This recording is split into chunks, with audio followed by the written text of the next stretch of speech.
All right, we're just getting our camera angle set up here. I am in the backyard, and I think that looks good. So, take the lid off this pot, and I'm going to take my little temperature sensor out of there for now. Just hang out here. Put that out of the way too. Cool. So, welcome to the backyard, and welcome to our very first mash test batch here for Speed River Spirits. Now, Jen is in the house. She's going to come through the door over there and let me know if you guys can't hear the audio or if nothing is working or anything like that. But this is my first live video, so bear with me. If it stinks, I promise I will do my best to get better. So what we are doing today is putting together a whiskey mash test batch. So when you're distilling whiskey, basically you're creating a beer of sorts, and then you run that through your still. Now, home distillation is, of course, illegal, so we're not going to be distilling this batch. It's a little bit too small to run it through the 2,500-liter still over at Dixon's. But we are going to test whether or not the alcohol content comes out the way it should be, and whether it ferments the way that it is supposed to. So, the recipe that I'm working with is a somewhat modified recipe from this book called Alt Whiskies. It was written by one of the founders of the Corsair Artisan Distillery in Kentucky, a fantastic distillery. Sadly, I didn't get the chance to visit while I was in Kentucky, but I did pick up their whiskey mash cookbook. There are a lot of really great recipes in there. It focuses on using grains that go a little bit outside the normal range of grains. So if you're really, really interested in learning what you can do with whiskey, I highly suggest picking it up. I'm also drinking a French press vanilla stout from the Double Trouble Brewing Company while I do this, which I did not realize was located in Guelph until I bought this from the LCBO.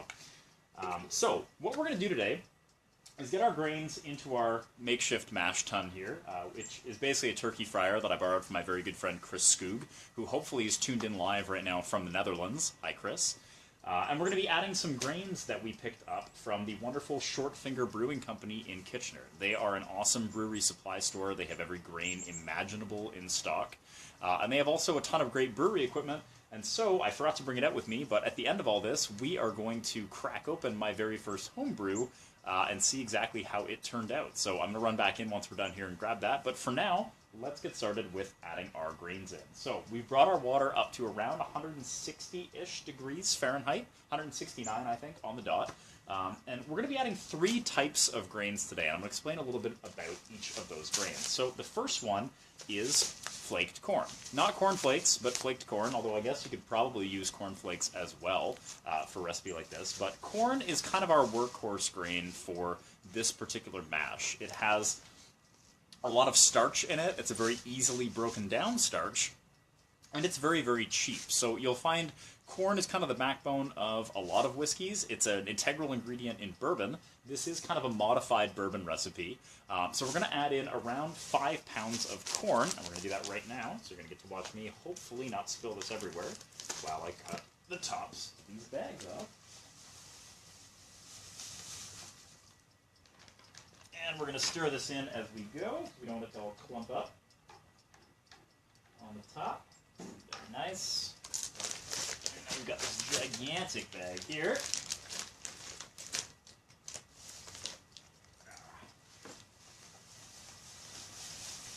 Add it in little by little.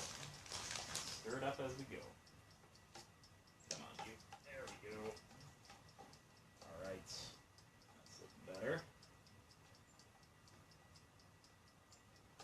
Make sure that it's not clumping up. A lot of bigger distilleries have a gigantic agitator that runs with a big motor during the distillation process to keep your grains from basically just becoming giant softball-sized piles of just raw, delicious grain in your mash tun. So, I'm going to give this a really good stir. If we stir a little bit, it's not the end of the world. We basically just want to keep it from clumping up on us. So there we go. That looks good. Cool. So that brings us now to grain number 2, which is rye flakes. Now, I chose rye flakes because they're already kind of milled. They're a little bit flattened, so they cook a little bit better. But rye creates a very spicy flavor in your whiskey. If you ever had a 100% rye whiskey, you'll find there is quite a bit of spice flavor to it, especially what comes through after the distillation process. I'm not the hugest fan of rye whiskeys personally. I actually like more wheated whiskeys. So basically, this is kind of a flavor grain. So we're adding rye. It's going to produce a bit of a spicier mash, which would then produce a spicier distillation. When I make this recipe for my own white whiskey later on, I will likely use wheat instead. I like a more sweeter bourbon, like a Maker's Mark kind of idea, versus a spicier one. So, but for now, we are going to add these wonderful rye flakes. I have used fully milled rye before, and when it's in powdery form, it is not a fun grain to work with, so I'm hoping these rye flakes work a little bit better. Pardon the traffic noise, by the way, we are in my backyard. I'm going to add these in. So we get it all. I'm going to stir it up again.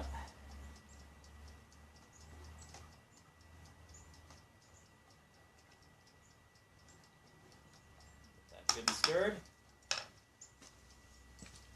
And now, the last thing we're going to add is this big old bag of milled two-row malt. And now, what malt does is very, very special. So malt is not your average grain.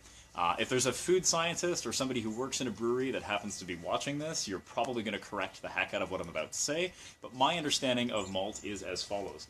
Most seeds can be malted, and malting is the process of allowing the seed to germinate ever so slightly before roasting it to stop that germination process. And what that little tiny step of germination does is release some of the enzymes contained within the seed that break down starches into sugars. I said earlier that the corn was going to kind of be our workhorse grain. There is a ton of starch locked in corn. There's a ton of starch locked in a lot of grains, actually, wheat being one of them, oatmeal being another one.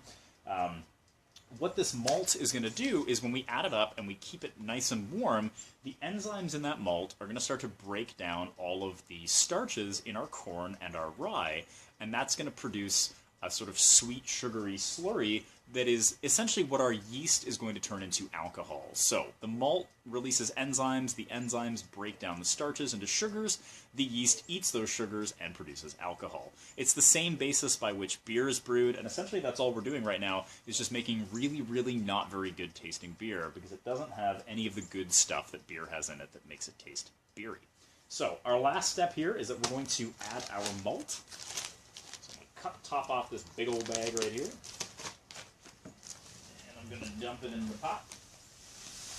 I'm going to add this one a little bit slowly as I want to make sure it's properly stirred in, as always. This mash is getting thicker and thicker by the minute here, so I'm glad I brought a nice long spoon out. Add a little bit more here.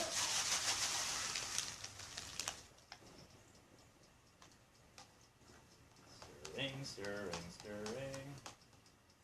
Ooh, getting slushy.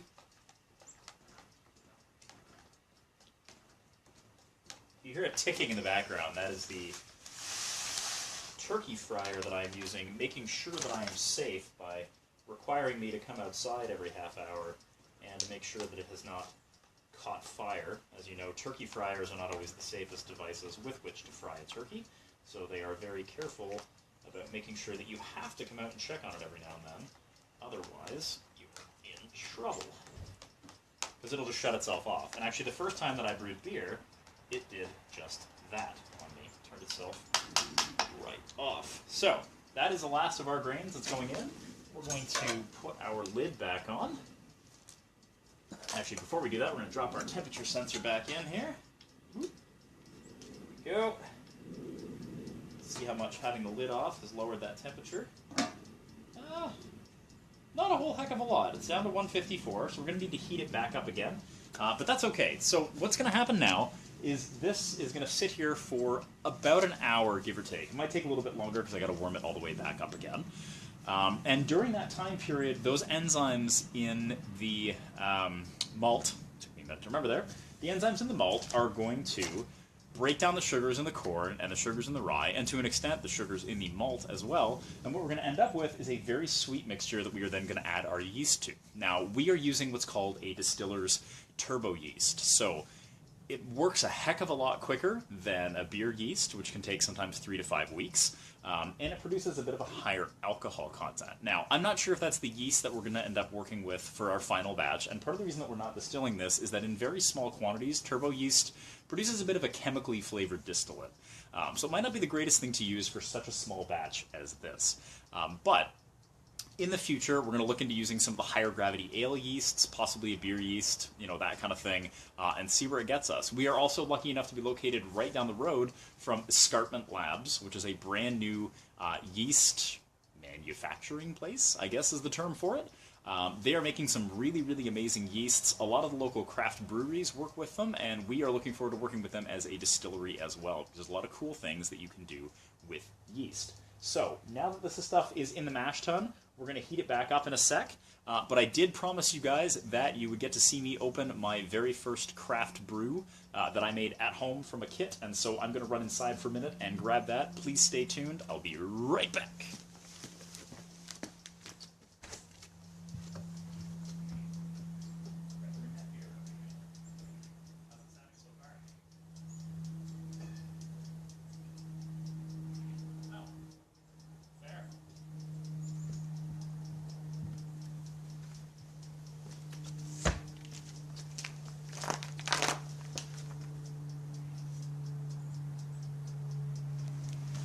Okay, and we're back. Just had to make sure that it was live. So, I brewed this beer from an Ontario Beer Kegs kit 4 weeks ago, give or take. Yeah, it was 3 weeks for it to fully ferment, and then I bottled it. And so it's been sitting in my fridge all morning. It has been about a week since I put the priming sugar in. I have genuinely no idea exactly whether or not I put enough priming sugar into it or not, but for the sake of the cameras, we are now going to open it. If it hisses, that means I've been successful. If it doesn't, that means I've not been successful, so be prepared for my crippling defeat here, potentially. Kind of. Let's see what we got. Oh yeah, it did fizz a little. It's a good sign.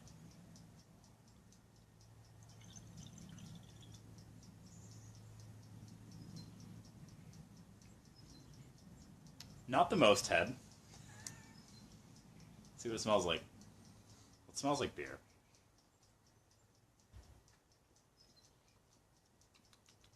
Doesn't taste too bad. There's a teeny bit of carbonation there, but it definitely could use an extra week. So I'm going to leave it in the basement. But yeah, that actually doesn't taste too bad. Go me. So, that concludes today's live broadcast. I hope you learned something very cool about how this whole fun distillation world works. That is essentially the process behind creating a whiskey mash. It's what you'll find pretty much any given day at a distillery. Very similar to the process of creating a brewer's mash.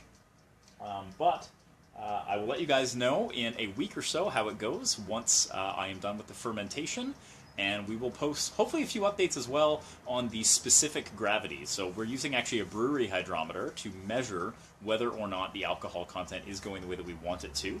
And we will post a couple updates on that as well. I also just, I suppose, I keep saying we, but it's me, created an Instagram account for Speed River Spirits. So if you search Speed River Spirits, you will find us there. I intend to use that as a way to post a ton of little behind-the-scenes stuff that may not necessarily be worth making a whole blog post out of. And I guess the fries are done, so I'm going to have to get that relit now. Great. But thank you very much for joining me. I'm going to take that ding to mean that we are finished here. And thanks again for tuning in, and stay tuned for more of these live videos. If you liked this, please let me know in the comments. I will do more of them. I hope you learned something new. And if I said anything wrong about the malting process, please let me know. All right, I'm going to turn the camera off now.